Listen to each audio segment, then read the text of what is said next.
talked last week when we introduced this series about trash talk, really, which is kind of the active insults that are really intended to hurt and to wound. And the series wants to go, it's not just the words that we say, but how do we understand what's the source of the words that come out of our mouths? What's really behind them? And there was a key phrase that you're going to see show up every single week that talks about our words reveal our heart. So what's going on inside of here in our lives, the center of who we are, the part of us that kind of drives so much of what's going on, what I'm feeling in my heart often is what is directing the words that come out of my mouth. And so if the words that you're speaking are throwing shade often, or they're negative, or they're destructive, or they're hurtful, you can oftentimes trace that back to your heart, and life is not in a great place right now. And so as we went through last week with the trash talk, we said, you know what? Trash talk really reveals that we have anger going on in our lives. There's something that has been done to us. Someone has done something to wound us in the process. And there's this sense that the cure for that anger to change our words really is centered on the idea of forgiveness. And I have to tell you, we had an amazing time last week with our tailgate party after church. The Chili's were amazing, okay? They were so good. Some of you are like, okay, is there chili today? No. But we are having conversations after church, and there were people hanging around, and I have to tell you, I talked to so many people last week where the idea of the hurt and the anger, the things that are going on in our hearts, the forgiveness idea just brought up so many relationships and hurts and wounds from the past, things that you're dealing with and going on, and how can you navigate through those and break through those? We talked about them in Thrive groups this week. We had some great conversations at the group that I'm leading with Sally, and it really was powerful. So I just want to challenge you, if you haven't, would you go back to our website? We've got an incredible video team, actually, that's being putting together so we can actually watch the messages now on our website. So we thank you to those guys, the David and Payne and David Payne. I didn't say that wrongly. There's two of them. But they've been just really working towards that because we want to be able to help you guys connect with what's going on. And I want to challenge you that if you look at and you hear what we're saying about forgiveness and go, I can't do that, or that's too hard, I want to challenge you to go listen to the message from last week so that you can come in and you'll hear this imagery from it. How do we put our rocks down so we're not hurling our words at people to wound them and to hurt them along the way? Now, as we move into today, and we start to kind of look in a different direction from where we're going, it's like we've all done it, spread it, talked about it. We've all wanted to get the scoop, or we've given the scoop. Okay, we've had someone dish about somebody else in our lives, and the line that tells you what you're about to hear is, did you hear about? And then it goes on from there. So what you're about to hear in that moment is gossip. Gossip, it's there, those juicy little morsels that are cloaked in innocence, but dripping with goodness. And not so innocent along the way. That's kind of how we think about it in our lives. We've kind of just accepted that that's sort of a part of our culture. Now, I want you to think about this for a moment. From the magazines that you might peek at when you're at the checkout counter that kind of highlight some of the gossip about people that are famous, to rolling our eyes at a friend in knowing disbelief at someone else's snafu, right? Voicing frustration about how a project is being led to another team member, to talking about a sister's friend who clearly married the wrong guy. Gossip shows up in all different places in our lives. Now, I have to tell you, I kind of dove deep this week into this idea of gossip, trying to understand it and go, what do people say about it? What's the understanding that's out there? And what I discovered is that there's actually been some incredible research that has been done on gossip and some scientific approach to trying to understand it. And what was unsettling is that the conclusions that these researchers have come to is that gossip is a good thing. I am not joking. I was dumbfounded. This is what they say. It's a necessary part of social development. That is a big load of hoo-ha.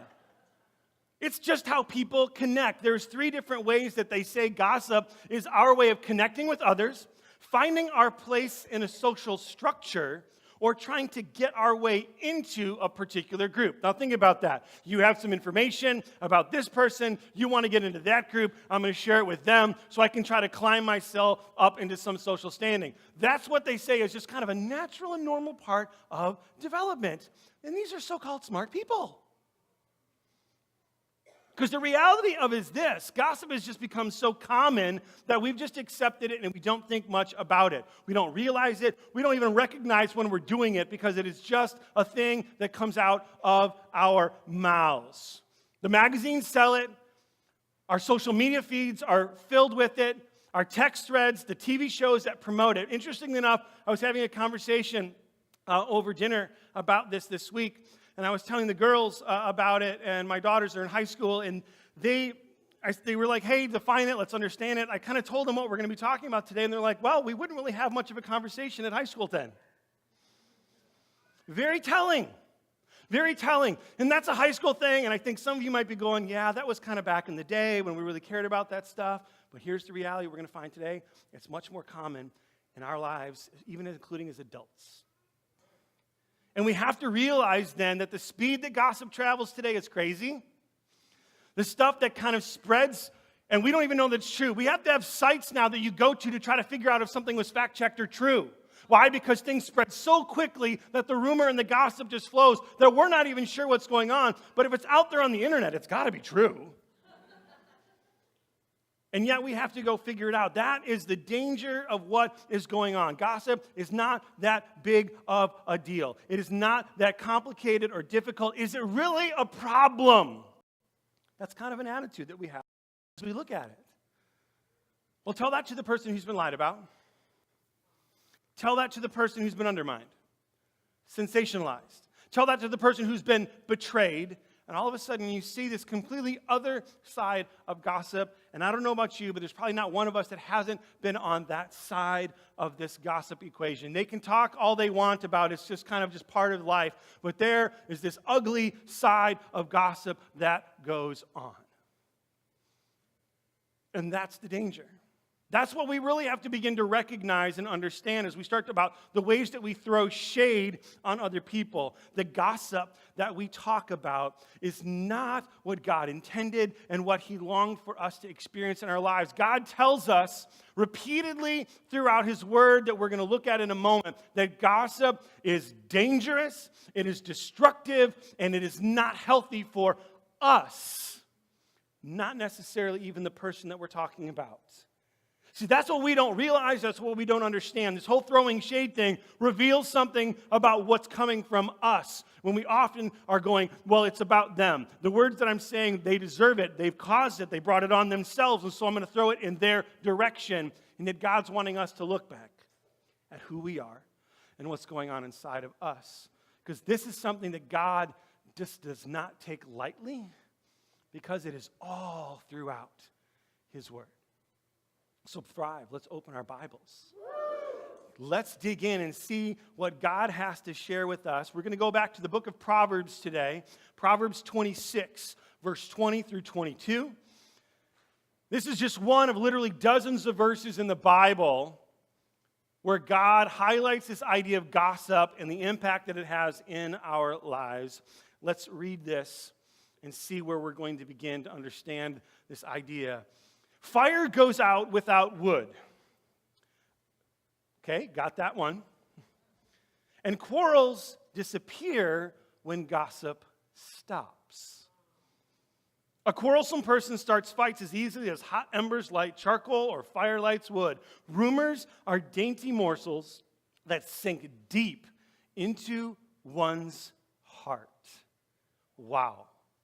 Now, these sayings from God that we look in the book of Proverbs, just to kind of give you a big picture overview of what's going on here, really give us insight into a very practical level, really especially about our words. That's the ones we've been focusing on in our series.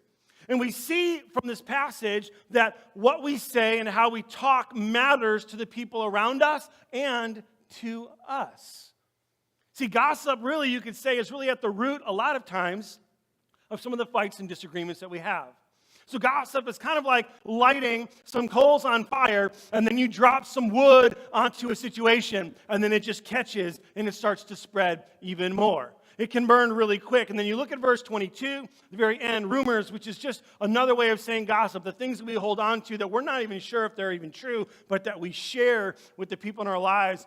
They're dainty morsels. Is that not true? We kind of get all excited sometimes. Oh, did you hear about? Did you know? Ooh. We totally lean in quick on those, and yet there's something that God tries to tell us. They sink deep into one's heart. You could say that they sink deep into the heart of the person who's being gossiped about in terms of the hurt or the pain that they might experience in their lives. But in truth, it doesn't say that. It says into one's heart, which means there's something going on in my own heart when I engage in this process of wanting to share gossip out of my own mouth. See, our words are revealing something in our hearts in this passage. Gossip is included in the mix. It's part of this tasty thing that has an infection that gets into our lives and damages us, and it hurts us, and we don't even see it. Now, I imagine some of you might be sitting here at this point going, I don't gossip. I don't do that.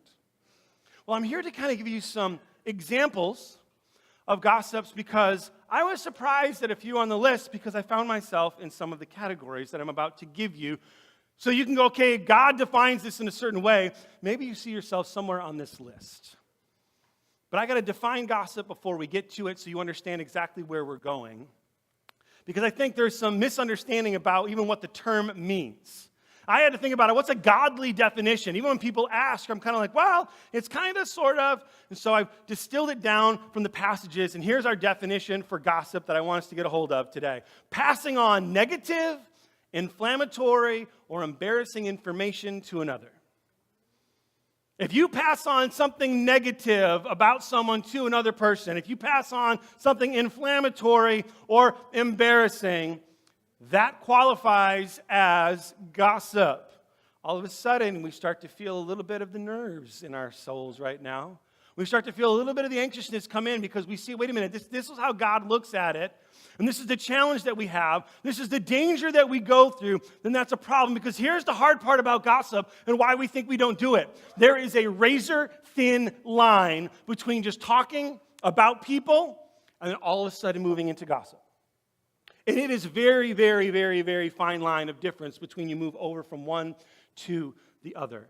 When we were in El Salvador a couple years ago for our Living Water international missions trip with our Do Good team, everywhere you went, where we were at, they walked around with machetes, or machetes, okay? Everywhere they went, they're walking around with it. I mean, we're talking like adults, you would expect this maybe, but little kids are walking around with machetes that are as big as they are. And they use them for everything on the planet. They'll use them as a shovel. They're using them as a saw. But one of the things that was amazing to me is I grabbed one at one point to do something. They're sharp. They're incredibly sharp. We brought one home for Creighton, and this is a small one. And this was a few years ago, so we actually dulled the snot out of this thing when we got home. Because we're good, American parents. You could, shoot your eye out, kid, kind of a thing. So we literally did this. So I tried to sharpen this last night. I did a good job of making this thing dull. But these guys would walk around with these, and this is actually very small. The ones that were there were at least this long. And they would walk around, and what was fascinating was the ability for them to just literally slice through anything. They were so sharp and so fine that it would just kind of cut through things. I'm going to go like this. I'm like going right at you. Like, it's beautiful. They would slice through anything. They were cutting stuff, especially the sugar cane, done, and they're chewing on it. And it would just move through it like butter because it was so fine of an edge. As I thought about where we're at today with how we talk about gossip, we don't realize that when we're over here and we're talking about people, and it's hard not to actually tell a story about someone or to communicate something, but what we don't realize is how often we are violating talking about people and we're throwing shade and gossip. And when we move from having conversation or talking about a story and we move across, you know what happens? That razor-thin edge starts damaging my heart. The ability for me to talk about someone is doing damage to me as well as to that person, and when we move over into gossip. And I'm constantly doing these little cuts and these little things going over and over. It's super dull, isn't it? Literally, I'm going like this and nothing's happening. Imagine. You literally go across, and it starts off at the beginning. You ever get a little cut and it's a little annoying? And then you do something again and again and again, and all of a sudden it starts to add up. That is what God is trying to help us understand what's going on in here when we gossip with our words to the people in our lives. Here's the list. Maybe you find yourself on this somewhere. The vent gossip. You just have to say stuff to get it off your chest so that you feel better. You just got to get it out in the open, and so you just kind of go off. This happened to me a few weeks back. If I'm being honest, something happened with a ministry friend. I think I told the story. Man, I vented like crazy for 2 days. The minute I see this, I'm like, oh my goodness, God, I am not where I'm supposed to be. So this vent gossip is something that we have to look to. The in the know gossip would be the second one on the list. Okay, loves having the scoop.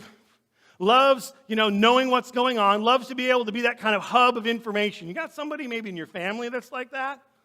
Maybe somebody at school. Maybe somebody at work that just kind of somehow has their tentacles into all of these things. The next one is really going to touch for church folks. And if you're not a follower of Jesus and you're here, you're learning, there's some incredible stuff you'll get out of today. But this one is one that I've seen. It's the prayer request gossip. And you guys are like, what, at church? Yes, it happens. We need to pray for Jennifer. I've heard she's having problems with her kids. She never did really discipline very well. Let's pray for her. Okay, if you've been around church, that hurts a little bit, but maybe it's a little close to home. So we pray. The next one, the compliment turned critic gossip. Ooh, this is a good one. You start off with something really kind and nice. You're over on this side. You're saying good things, right? And it's not a bad deal yet because you're talking about, hey, did you hear John McKenzie bought a brand new house? It's amazing. Wow, it really was expensive. I'm not sure how they afforded that. Are they going to be able to handle things? Bam. Compliment turned critic. And the last one is the truth teller. This one is the most direct and straightforward. You know something's true, but you say it from a place of just being mean-spirited. You have a sense of you're really throwing shade on purpose because you just want to hurt someone. Do you see yourself somewhere on the list? Do you see yourself somewhere out of one of those ones that I mentioned? If you probably are honest, you got to go, at least there's one of those on there that I fall into, and we recognize all of a sudden that there is something going on in my heart. It's not always easy when it happens. It's a story when I was back in high school, senior year, advanced English class. That was a place that I excelled when I was in school. So I'm a senior, trying to make sure my grades stay where they need to, and just make sure my GPA was where it's at, because I'm looking ahead to college and what was going on. For the very first time in my life, I am struggling in English. I'm like, what is happening? This teacher is absolutely just crazy nuts. Well, I had a friend, her name was Laura, that was a part of a number of my classes over the last couple of years, and we'd gotten to know each other, and we were friends. Friends. Not that kind of friend, just friends. And she was in class, and we were going through, and I was struggling. I was doing all kinds of stuff to try to make sure my grade was good enough, and I was not getting good grades, and I could not figure it out. And it was kind of getting to me a little bit. And in the course of all this was going on, all of a sudden, Laura became a teacher's assistant for this class. And she started hanging out in the teacher's class all the time. She'd hang out during her lunchtime. She'd hang out before school, sometimes after school. So I'm like, hey, can you help me out with something? Can you do something for me? Can you put in a good word? Can you find out what's going on? You're helping grade stuff. Like, what is happening? She's like, hey, I can't do that. I was like, wait a minute, why? She's like, I don't want to, that relationship. And she kind of was weird about it, and I didn't know what was going on. But there's some rumors that had started to swirl about her and the teacher.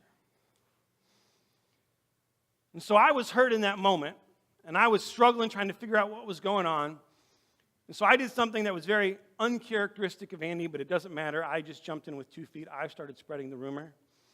And I was one of those kids that didn't talk like a lot about that kind of stuff. So the minute I said something, all of a sudden, it was like the verse said, You put a log onto hot burning coals, and what happens? The fire starts going brighter.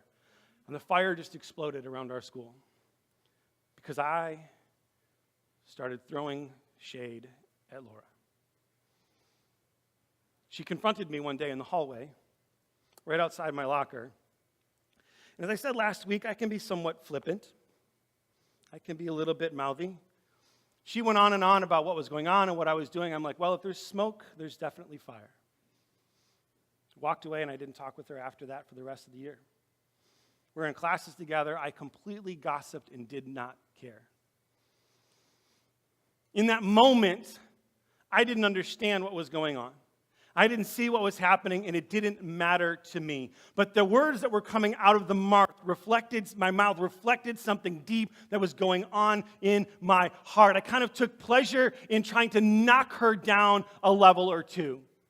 Talking badly about them, that's really at the heart of what gossip is intending to do, is how do I knock them down, cut them down, because if I see them getting ahead in some form or fashion, or they're not helping me in some way, I want to make sure that I level that playing field a little bit, because I'm not where I want to be.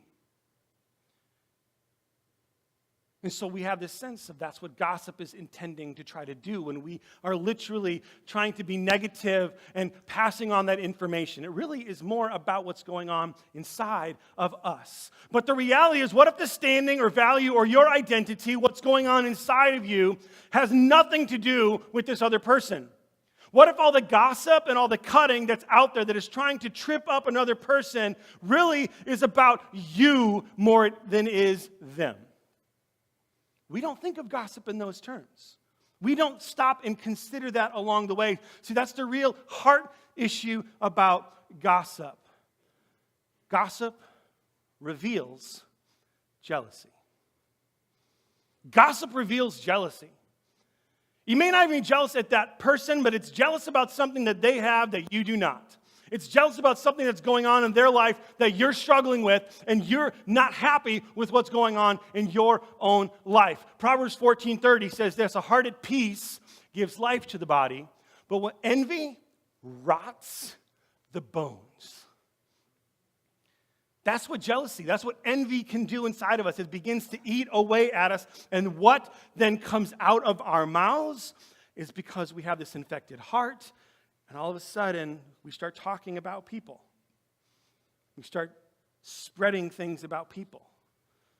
And we do it in the name of venting, and we do it in the name of just trying to kind of let it get out of our system, or we're just talking about them and telling a story, but we end up over here, and we're getting cut all along the way. I'm not happy about me, so I'm going to cut you down. And our response, we think, will make us feel better. We think it'll improve things. We think that we'll just get past it and we'll move on. And I was just something that I wish that I could be a part of. I wish that there was something that I could get that you have that I'm just going to knock you down in the process. And so our response, we think, will make us feel better, but it does not. And yet there's an impact of gossip. And there's a quote that I found that was even a secular article that was written about this that says it so poignantly about what God's wanting us to understand. It's by Dr. Richard Michael. It says, the reason is that those that gossip and who listen to gossip do not view themselves as being important, but they do view others as being important. See, the problem with listening to gossip is you not just listen to it with your ears or see it with your eyes, you hear it and see it with your heart. And that eventually wounds the heart. The heart becomes wounded because you have temporarily filled an empty space within it with someone other than yourself. Wow. Now, I know that this starts to get a little deep in a way where we start to go realize, wait a minute, I'm not operating in who I am. I'm not happy with where I'm at. And so where you're at, I want to try to fill that space in my heart by gossiping and knocking you down to make myself feel a little better. I put something else in place of who I am and who I should be. See, when we gossip, man, we throw our own selves under the bus. The essence of who we are, the identity that we have. See, that matters so much in how we think about and see other people. But it really matters mostly about how we see ourselves. because we don't understand that what's going on. God longs for us to look to Him for the identity that we have. And the source of who we are is really rooted in Him. So our old sinful jealous selves, the Bible talks about, he goes, I want to put that stuff away, and I want to put something new in you. I want you to identify with the way I've created you, the way I want this world to be, the way the Word of God says it should be. That's how you need to live your life. Don't get caught up in trying to be so many things that you are not. Love who I created you to be. Because when we have that sense of what's going on inside of us, things change. When I am happy with where I'm at in life, when I'm happy with what's going on in my heart, then guess what? The words that come out are much more kind and loving and gentle and thoughtful and compassionate and encouraging. But when I'm not where I think I should be, and I'm struggling and I'm hurting, and my identity is wounded in the process, somehow I've got to knock other people down because I think that will make me feel better. See, the cure to jealousy is contentment. You want to get rid of, they have this, or they have that, or they have something that I wish I had, or in my case, she had this relationship to be able to get a grade that I wish I had in that example. That in that moment, that's what I was jealous of. I was not content with trying to go, what can I do? What can I work on? God, what do you need to do in me in this moment right now? I'm content in who you say that I am. Content that, you know what, God, you didn't make a mistake with who I am. I'm content with the strength that you have and the guidance and wisdom of what you want to do in my life. We don't think of that oftentimes as the response to jealousy is contentment. And I'm not talking about being content with the stuff you have. I'm being content with who you are, the place that you're at in life, the status that you have, the position or job that you have. You're like, look, you know what? If I want to change something, maybe I work on that, but I'm not going to knock somebody else down. God, I need to look in me and my heart and where I'm at and make sure that I'm honoring you in the process, because when I do, guess what? Something changes in me. We're going to see exactly what that is. How do we find contentment in who God says that we are? See, that's the change that needs to come into this. That's the process that needs to come along the way. One, find gratitude. I phrased it that way on purpose because sometimes we lose gratitude. We're not sure where to get it. We're not sure where to look for it. But how do we find it in our lives? There's a great passage in Philippians that kind of talks about gratitude. Philippians 4, 6, and 7 says, don't worry about anything. Instead, pray about everything. Tell God what you need and thank Him for all that He has done. When we do that, check out what He says will happen next. Then you will experience God's peace, which exceeds anything we can understand. His peace will what? Guard your heart. See, gratitude is this protection for the heart that's inside of us. It's contentment. When you're at peace in your soul, in your heart, in your life, guess what? You can just kind of rest no matter what's going on. There's a guarding that God will literally do to protect your heart from getting into a place of being discontent. Because I imagine at the times that if you think back of when you've vented or when you've kind of been in the know or when you sort of put some compliment turned critic and you've gossiped about people in your life, in your family, in your home, to friends, about other friends, you were discontent with something. So the wound was right here. And God's going, hey, contentment, thank Him, and then peace shows up. That's what contentment really looks like. And we need to guard our heart, so we have to find gratitude. Wherever it is, I guarantee you, no matter what difficulty you're facing right now in your life, and it could be so significant, there is something you can go, you know what, God, I truly am thankful for, and you fill in that blank. Because gratitude, man, that is a mind-altering perspective change. That changes our hearts in such profound ways. Another way that we can find contentment that I think is really important, especially as we're interacting with other people, is to find sympathy and to feel sympathy. I need to feel something in my heart for the person that I feel like that I'm upset with. Another way to put this is, how do you put yourself to walk in someone else's shoes? Outside in the garage in our house, I have my what I call garage shoes. They always stay right outside in the garage. They never make their way into the house. And they've become what I will call the catch-all for the entire family now. If you need to go out in the garage and get something, you slip on Dad's shoes and you go walking around. Well, Creighton has been doing this for quite a while. And when he was young, it was hilarious. He had clown shoes on, trying to walk his way through. But what freaked me out the other day is I was coming home, Creighton was in the garage, and he literally was wearing my shoes. And they fit. So I was like, okay, we're moving on to a whole nother area. But it's interesting, when you put on somebody's shoes and you try to wear them, not just slip into them, but you try to go, hey, what's going on here? What's happening in this moment? What's really taking place? Don't we see people differently? So in that moment when you're struggling and you realize that jealousy is there and you start to recognize it now, and the things, remember, your words are a gauge of what's going on in your heart. So the greater the negativity, the more wounded your heart is. So when you're listening to those words and if gossip's coming out and you go, wait a minute, jealousy's there, you got to look at the situation that you're in and go, I'm not going to talk about this person. What are they going through? What are they experiencing? What are they dealing with right now? All of a sudden, contentment comes because you're not thinking it's all about me. Because discontent, man, you can't get your eyes off of what's happening in your life. But when you're content, you have the ability to see the people around you.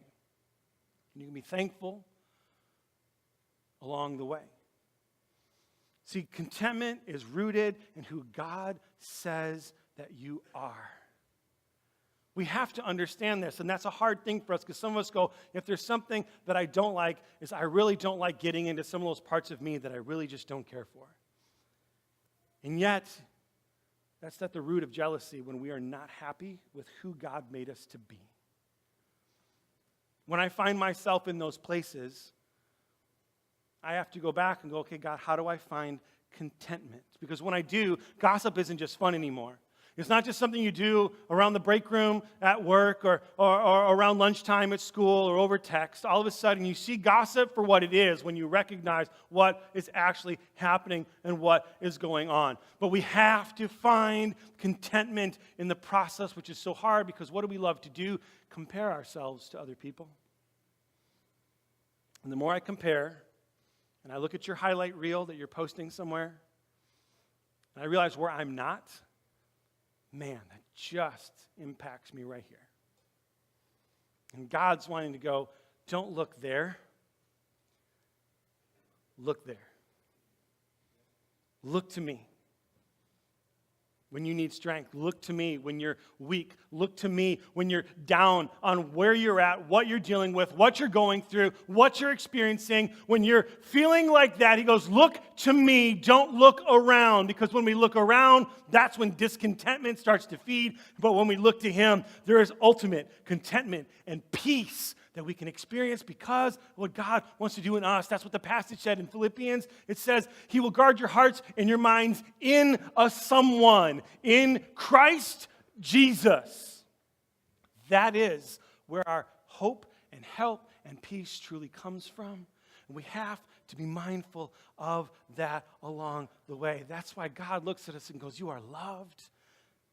You are strong, not because of on your own, but because of my strength, and I am with you through it all the way.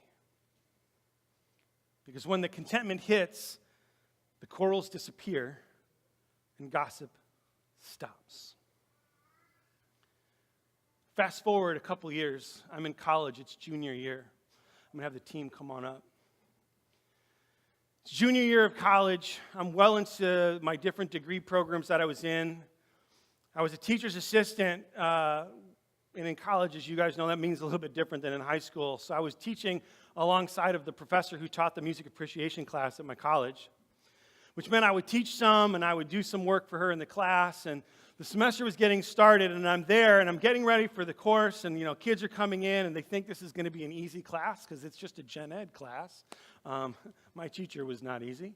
And I'm sitting there, I'm getting everything ready for her, and all of a sudden, in walks through the door Laura.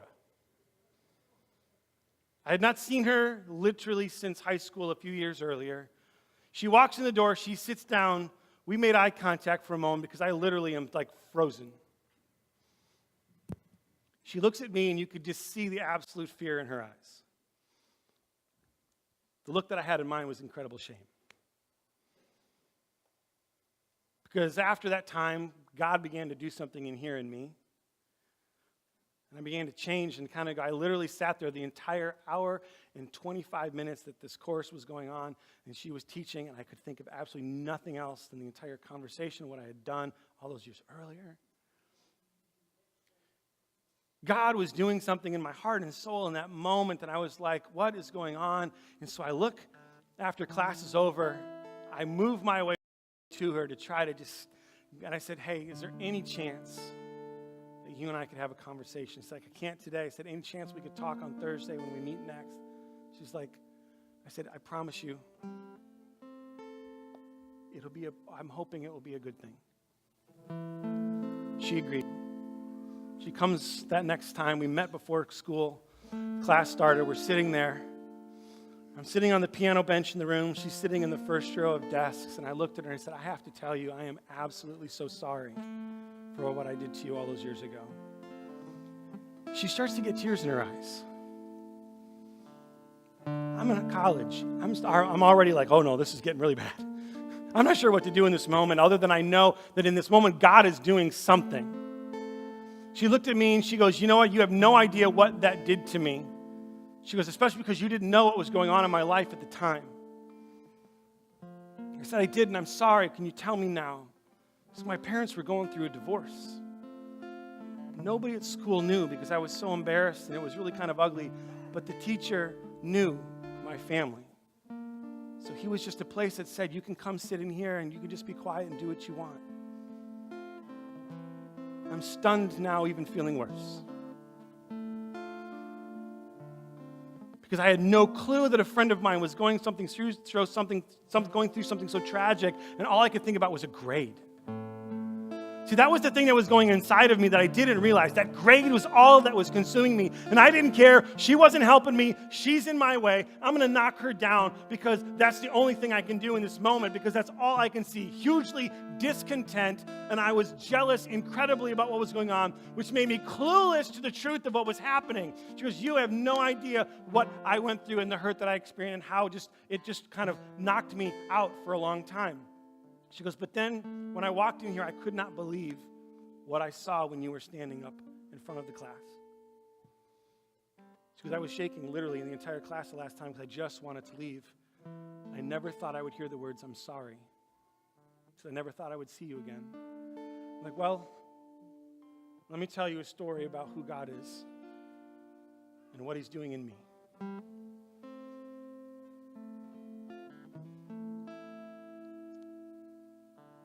It's something that I still remember all these years later. Laura and I didn't become great friends after that. That's not the story, but that semester was a good one where we kind of rekindled a friendship that was lost. I learned to ask a lot of questions about her story and about where she was and what she had gone through during that season. I was able to share with her about what God had been doing in my life and how when I was standing there that it was him that literally was leading me to have this conversation with her. See, that's what happens when all of a sudden I'm content with who I am, who God made me to be. I'm not worried about a grade. My identity is rooted in who he says that I am. Pure and simple. But when we get fixed on so many other things, it's so easy to fall over that line, which is so thin and so sharp, and it just cuts us constantly when we move across it. I want to challenge you today. You might go, I've done some of those things. We need to do some work right here in our hearts. You have to look and go, who does God say that you are? Because that is everything. And I'm going to end today with three things. Three things to help you understand, and it's called the triple filter test. The triple filter test. To help you know if what you're about to say crosses that line from talking over into gossip. And this is the first one, and we'll put it up on the screen. You can follow along with us. The first one is, as you go through it, and this is attributed to Socrates, so it's got some history to it. It's got some background to it. The first thing is it true? Is it true? If you can go, well, I'm not sure or I heard about, it fails filter test number one. What does that mean it is? Gossip. Yeah, it's not a trick question. Okay? If it is true, okay, that might be all right. Then you go to the next question which says, is it good? A lot of the things that, well, it's good to me, that's not the point of the question. Is it true? Is it good? Is it something that has meaning to it? Is somebody's even going to share something with you and you're going to say it to someone else? And the last one, is it useful? Is there something that it actually has meaning and impact on the life of what I'm supposed to communicate? And all the times if you go through it and if you fail one, guess what? It's gossip. If you fail all three, keep your mouth shut. So this is kind of a practical thing you can use as a reminder of what we can do to keep the gossip away from our lips. Because we want to be people, especially people of God, with Him in control of our hearts, that we are the most life-giving with our words of anyone in the world. And our world needs some words that are lifting and joining and impacting. And that all comes from Him. I'm going to invite you guys to stand with us as we get ready to close out today. Next weekend, one of our teaching team, Jeremiah Aha, is back with us next Sunday. He's going on to the next level of things, and some of you need to be here because next weekend's all about sarcasm. That resonated big time right there. Great. Okay? That says a lot. Another word you'll hear next weekend is sass. Did you ever sass your mama? That didn't usually turn out well, now did it? Okay? Those two things are intricately related. We're talking about it, so I want to challenge you. Be here next Sunday. You'll see how these are all building together because when you combine it all, we don't throw shade. We're actually throwing some life to the people around us. So God, would you be with us this week? Would you guide our hearts and our minds? Would you guard them, God, as we seek to find our identity rooted in who you are, to be content with who you say I am. And each of us are. God, may our words be filled with meaning, in love, in kindness, in compassion and purpose. So God, we thank you for today, and it's in your name we can say together, amen. God bless you, everybody. We'll see you next week, week 3, Throwing Shade.